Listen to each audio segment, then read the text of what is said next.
Let's start. Today we will see how to implement a checkbox in Kotlin Android.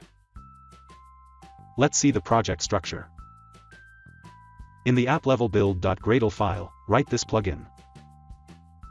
Here we have the main activity. And in the UI we have the activity_main.xml file, which is the layout of the main activity. Let's see the UI. Here we have two checkboxes A and B. Let's see the code. The constraint layout is the root layout. This is checkbox A. And this is checkbox B. Let's see the Kotlin code now. These are the imports. This is the main activity that implements the onClick listener interface. This interface has an onClick function. In the onCreate function, we set the onClick listeners of both checkboxes. In the onClick function, first, we find out if a checkbox is checked or unchecked.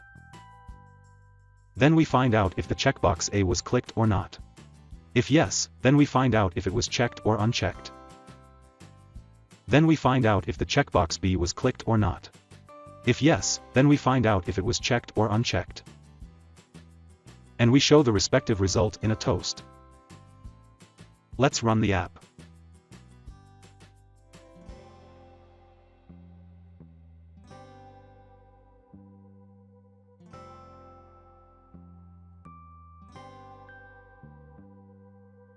So that's it.